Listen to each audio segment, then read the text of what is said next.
Hi, everybody. Welcome to this week's episode of the Jobs for Women podcast. It is just me this week, and we are talking about the art of saying no at work. And in relation to that, we're also talking about setting boundaries. So this is something that I've been so interested in because in my early career, I was the epitome of a people pleaser. I would say yes to meeting requests, events outside work, basically things that I didn't feel comfortable doing. Often it wasn't just about being uncomfortable. Maybe it was just about things eating into my work-life balance time, my time, my weekend time, so weekend events, that sort of thing. And I feel like I've come such a long way now that I want to share my personal experiences to help others recognize that it is okay to say no. Like, I cannot express enough that if you are in a situation at work or even in your personal life when you do not want to do something, but you feel so compelled to do it because of the pressure to people please or to keep the other person happy, that you're agreeing to things that you don't want to do. And I feel so passionately that our time on earth is so limited and we only have one go at it in this lifetime, that it's important to really recognize and honor your values and what you deem to be important to you. And obviously our career is hugely important to us in that we spend a lot of time at work. So it's really essential that we can create really safe and healthy boundaries so that we can do our best in our job, we can be fulfilled, and we can be happy and find a really, really comfortable work-life balance that works for us. So if this relates to you, I'd love to hear from you. Make sure that you join the Facebook group, the Jobs for Women Facebook group, and don't forget our membership. I'm going to place the recording of this podcast in there. And I'd also love to get an expert in to talk a little bit more about creating boundaries and the art of saying no.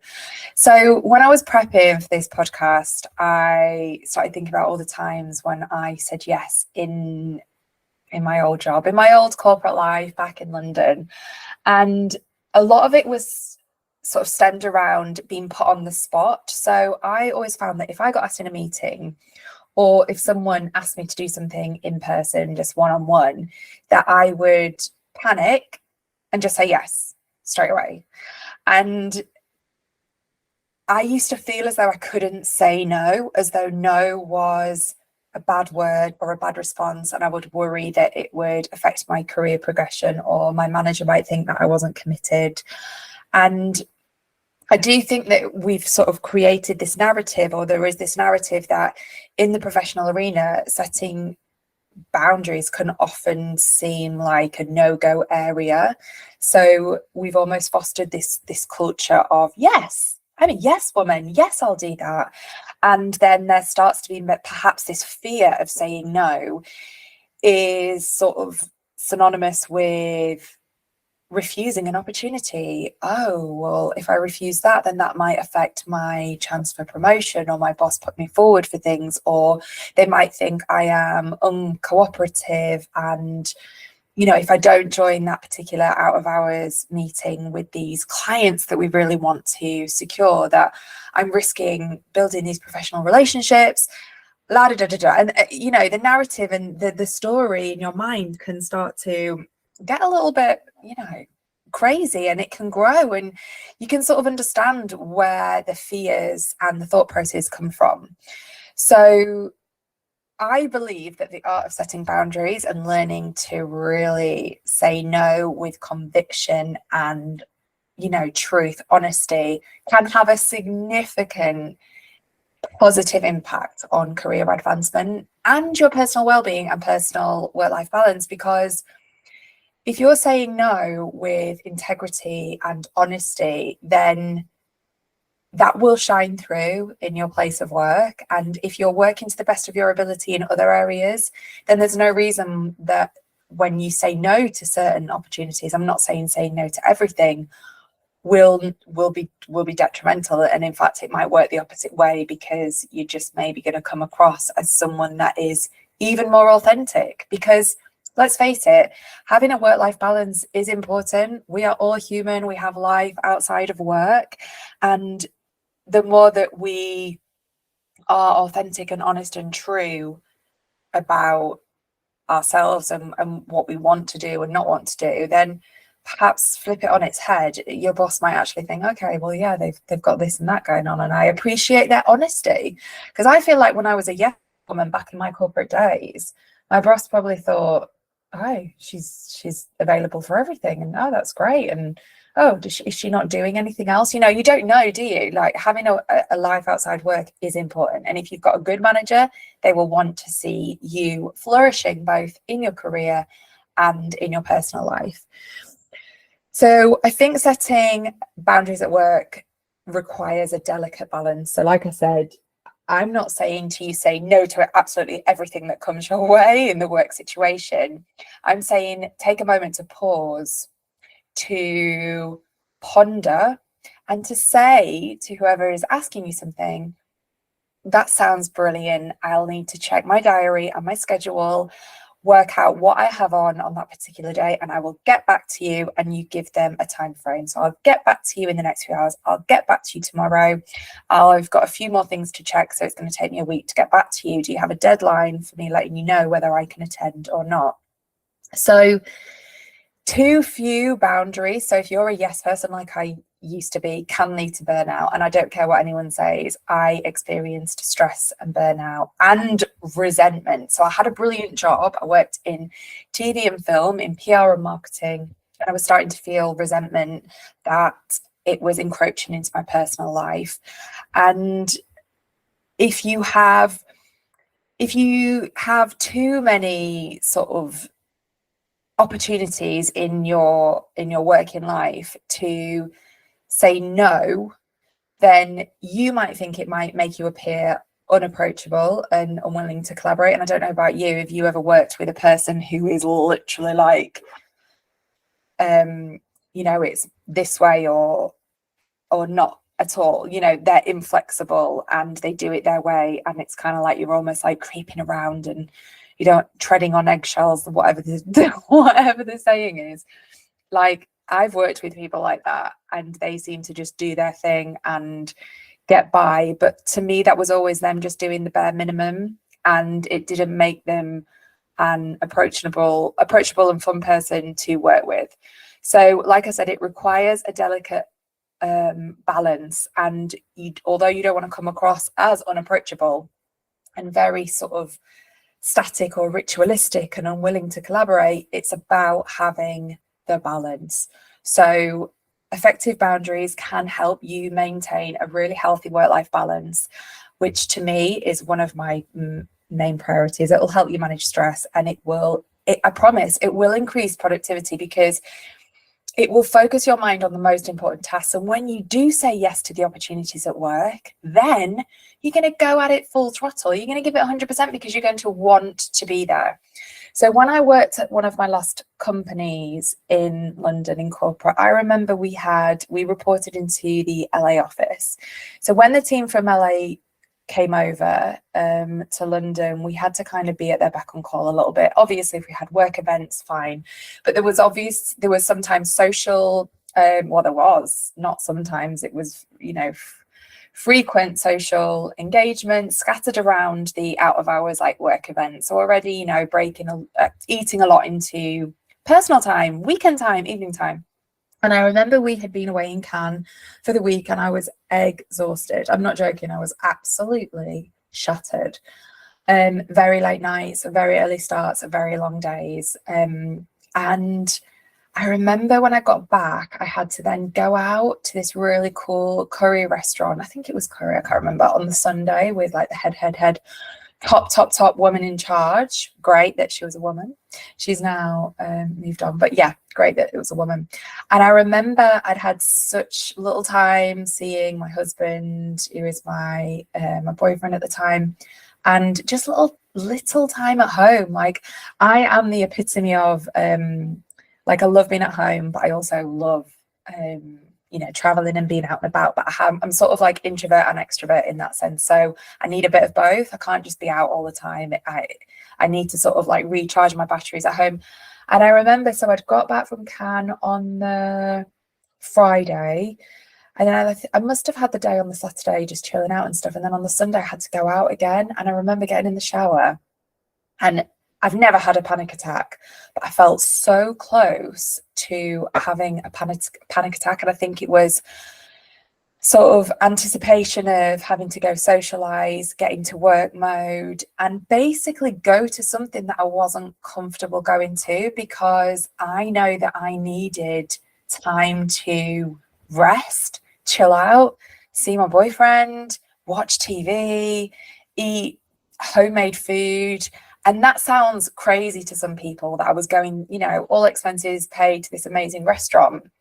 But the pressure of conforming to this very senior, high up person, almost putting a mask on, because it was very much a company where, when the team came over, you were sort of like pandering to their requirements, their needs, and it was intense.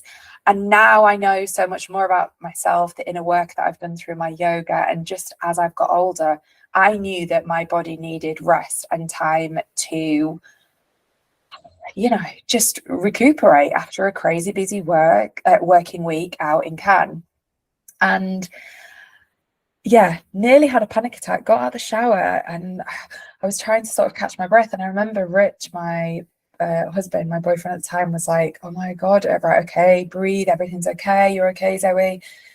I don't think you should go." And I was like, "I have to go." And it was like this battle between us. He was like, "No, you're not well enough to go. You need to chill." And I was like, "No, I need to go. I can't say no. I've said I'm going to go."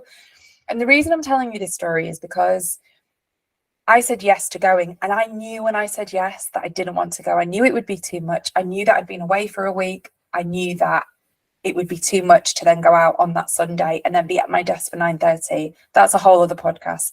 The fact that we had to do all these work things and then still be at our desks the next day at our start time. So the repercussions of me not saying no in the first instance, because I wanted to people please, keep my boss happy, and thought that that's what I had to do, was that I ended up cancelling very last minute due to ill health. Yes, that was the truth. That was not a lie. But it came off worse, I think, cancelling when they were expecting me, when the table was booked, when the manager from LA was here, the head person in our department. And I always remember after that time thinking, I cannot make this mistake again. I cannot keep putting others first or work first to the detriment of my health. And it was obviously playing on my mind so much, and I was so exhausted that my body was actually telling me, no, you need to stay home and rest. You need to not go and do this.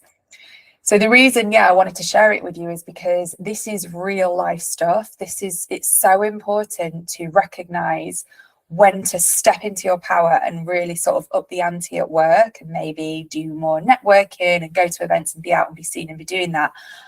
But finding the balance between doing all of those things to maybe propel yourself in your career, to go for those promotions or whatever it is that you're working towards, alongside your work-life balance, your personal life, whether you've got kids or no kids, whether you're just in college. It doesn't mean that you have to have a family at home to have that work-life balance. You can still want to hang out with your mates, your family, watch TV, spend time with your dog. It doesn't matter what responsibilities you have at home. I truly believe that we all deserve a really healthy work-life balance. And I honestly believe that without a healthy work-life balance, we will not be the most successful version of ourselves personally and in our career. And that's what has really driven me with Jobs for Women. I feel as though I am so passionate about empowering you all to look after your mental health with yoga, mindfulness, meditation, and women's health, which you can get for free in the membership. to build this community, I'm like, we need to look after ourselves first and foremost. So I was really keen to record something on this, and it's not the only thing that I'm going to talk about in terms of the art of saying no and setting boundaries. I've also created a free downloadable guide that you can access. I'll put the link in the show notes. And I've also created a list of 10 template emails that you can send to your boss. And I know that is scary. And I know that, when you write an email and then you hit send on the button and you're like, oh my gosh, have I just done that? But the reason I did the template emails is because I hope that you read them through and be like, okay, that's not that bad. It's like a couple of lines.